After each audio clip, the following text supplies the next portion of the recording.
बार की बात है। एक बार गांव में सूखा पड़ जाता है। सभी गांव वालों की फसल बर्बाद हो जाती है। सब लोग बहुत परेशान हो जाते हैं कि अब क्या करें। अरे भाई भीमा, अब की बार तो बहुत ज्यादा सूखा पड़ गया, सारी फसल ही बर्बाद हो गई। मैं तो बहुत कर्जे में आ गया हूँ। हाँ भाई नत्थू, मेरा हाल भी तुम्हारे जैसा ही है। जरूर हमारे गांव में किसी ने बहुत पाप किए होंगे, तभी भगवान उसी का बदला ले रहा है। मैंने सुना है साथ वाले गांव में एक बहुत प्रसिद्ध मंदिर है। चलो हम सब वहां जाकर भगवान से प्रार्थना करेंगे, क्या पता बारिश हो जाए। यही सोचकर वे सारे लोग मिलकर पास वाले गांव में भगवान के दर्शन और प्रार्थना करने जाते हैं। फिर अगले दिन जब वह वापस लौट रहे होते हैं तो उन्हें लौटने में देर हो जाती है और अंधेरा हो जाता है। उनकी गाड़ी घने डरावने जंगल से गुजरती है। सभी लोग बहुत डर जाते हैं। अरे भाई नत्थू, ये तो बहुत घना जंगल है, कहीं कोई भूत प्रेत ना मिल जाए रास्ते में। अरे यार भीमा, कोई भूत प्रेत नहीं होते, तू सबको डरा मत और चुपचाप बैठ जा। तभी उन्हें डरावनी डरावनी आवाजें सुनाई देती हैं। अरे भाई, मुझे तो बहुत डरावनी डरावनी आवाजें सुनाई दे रही हैं। मुझे लगता है आज जरूर हमारे साथ कुछ गलत होने वाला है। अरे भाई भीमा, तुम डरो मत, हम अभी तो भगवान के दर्शन करके आए हैं, कोई भूत प्रेत हमारा कुछ नहीं बिगाड़ सकता। तभी कुछ दूर जाने पर उनकी गाड़ी का पहिया एक पत्थर से टकराता है। अरे मर गए रे, लगता है भूतों ने हमला कर दिया, सब अपनी जान बचा के भागो। अरे यार भीमा, तेरा तो सिर्फ नाम ही भीमा है, असल में तो तू बहुत डरपोक है। देख, ये तो सिर्फ एक पत्थर था, हमारी गाड़ी के पहिए के नीचे आ गया था। फिर थोड़ी दूर जाने पर पहाड़ी से एक पत्थर लुढ़कता हुआ उनकी गाड़ी पर गिरता है। अरे मर गए रे, लगता है भूतों ने पहाड़ी से हमला किया है, ये भूत हमारे ऊपर पत्थर बरसा रहे हैं।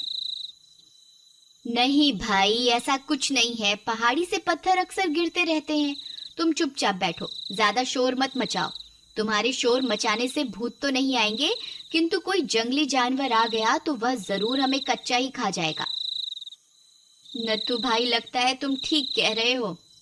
फिर थोड़ी दूर जाने पर एक जंगली सियार सामने आ जाता है। वे सब लोग बहुत डर जाते हैं।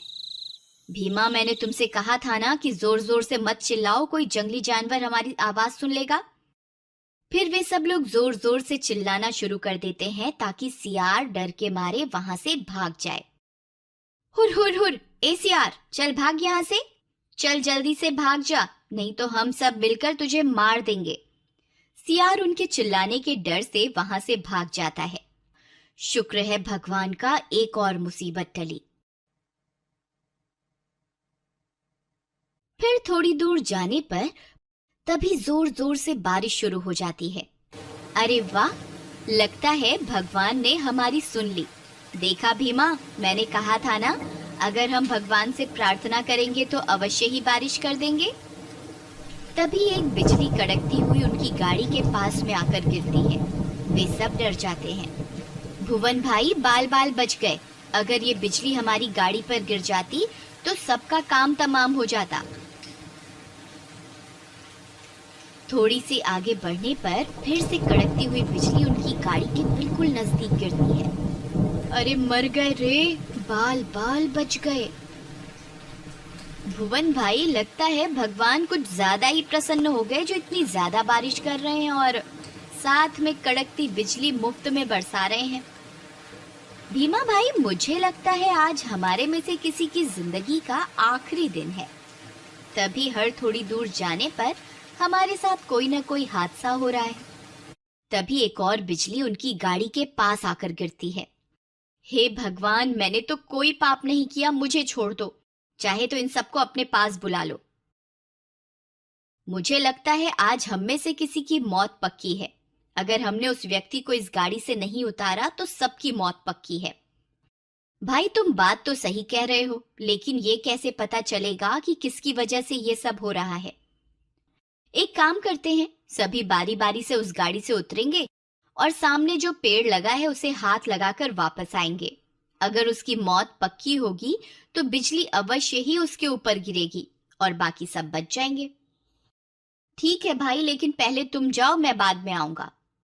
फिर वह आपस में तय करते हैं कि कौन पहले जाएगा और कौन बाद में। सबसे पहले भुवन जाता है। हे भगवान, मैंने तो जिंदगी में कोई पाप नहीं किया, कृपा करके मुझे छोड़ दो, मेरे ऊपर बिजली मत गिराना। अगर मैं बच गया तो 100 रुपए का प्रसाद चढ़ाऊंगा। भुवन डरता हुआ जाता है और पेड़ को हाथ लगाकर वापस आ जाता है। बच गया रे, मैं तो बच गया। शामू भाई जाओ, अब तुम्हारी बारी। भुवन भाई, तुमने भगवान को क्या बोला जो उन्होंने तुम पर बिजली नहीं गिराई? भाई, मैंने तो 100 रुपए का प्रसाद चढ़ाने का वादा किया है। अच्छा, हे भगवान, मैं 200 रुपए का प्रसाद चढ़ाऊंगा, कृपा करके मेरी जान भी बख्श दो। इतना बोलकर शामू भी पेड़ को हाथ लगाकर वापस गाड़ी में आ जाता है। हे भगवान, तेरा लाख लाख शुक्र है जो तूने मेरी जान बख्श दी। जाओ भाई, भीमा अब तुम्हारी बारी। भीमा डर जाता है और सोचता है क्यों ना पहले नत्थू को भेज दूं, क्या पता इसके ऊपर ही बिजली गिर जाए।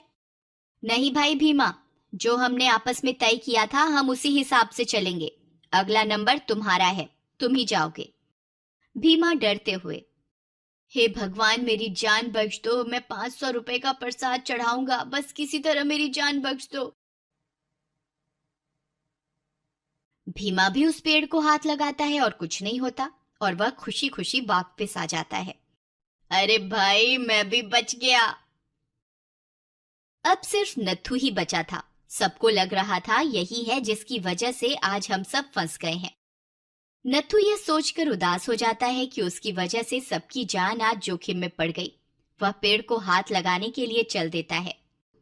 हे भगवान, मैंने अपनी जिंदगी में कोई बुरा काम नहीं किया है, हमेशा मेहनत से रोजी रोटी कमाई है, कभी किसी के साथ कोई बुरा नहीं किया, कभी कोई छल कपट नहीं किया।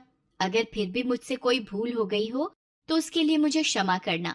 बस इतनी सी विनती है कि मेरे परिवार की रक्षा करना। मैं अपनी जान देने के लिए तैयार हूँ, आप मुझ पर बिजली गिरा दो, मैं अपनी मृत्यु स्वीकार करता हूँ। यह बोलकर वह पेड़ के पास पहुंच जाता है। गाड़ी में बैठे बाकी लोग बहुत खुश होते हैं, उन्हें लगता है कि वे सब बच गए। जैसे ही नत्थू पेड़ को छूता है, जोर से बिजली गिरने की आवाज आती है, लेकिन वह बिजली नत्थू पे नहीं उस गाड़ी पर गिरती है जिसके ऊपर बाकी के सभी लोग बैठे होते हैं। और नत्थू ही इकलौता ऐसा इंसान था जिसके कर्म की वजह से बाकी के सभी लोग सुरक्षित बचे हुए थे। नत्थू की वजह से ही गाड़ी के आसपास तो बिजली गिर रही थी, किंतु गाड़ी के ऊपर बिजली नहीं गिर पा रही थी क्योंकि उस गाड़ी पे नत्थू था। लेकिन इन्होंने उसी को गाड़ी से उतार दिया। नत्थू यह सब देखकर बहुत उदास हो जाता है। हे भगवान, अगर मैंने अपनी जिंदगी में कोई अच्छा काम किया है तो कृपा करके मेरे बाकी के दोस्तों को भी जीवन दान दे दीजिए भगवान। भगवान नत्थू की सच्ची श्रद्धा से प्रसन्न होकर उसके बाकी के सभी दोस्तों को जीवन दान दे देते हैं और कुछ ही पलों में वह सारे फिर से जिंदा हो जाते हैं। फिर वे सब लोग नत्थू से अपने किए की माफी मांगते हैं और अपने गांव की ओर चल देते हैं। जब वे गांव पहुंचते हैं तो देखते हैं कि उनके खेत फिर से हरे भरे हो चुके हैं। फिर वे सारे दोस्त आपस में मिलजुल कर रहने लगते हैं और वे सभी दोस्त नत्थू को अपनी अपनी जमीन में से कुछ हिस्सा देते हैं क्योंकि उसी की वजह से उनकी जान बची थी और नत्थू उस जमीन को गरीबों में बांट देता है।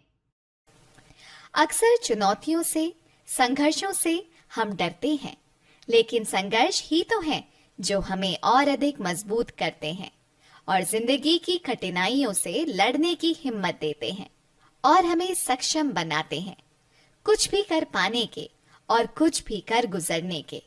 इसलिए जिंदगी में कभी भी कोई चुनौती आई तो उसे घबराइए मत, बल्कि हंसकर उसका सामना कीजिए। ये कहानी कहीं ना कहीं अगर आपके दिल को छुए तो प्लीज लाइक जरूर कीजिएगा। Humanity should be our race, love should be our religion. Thanks for watching.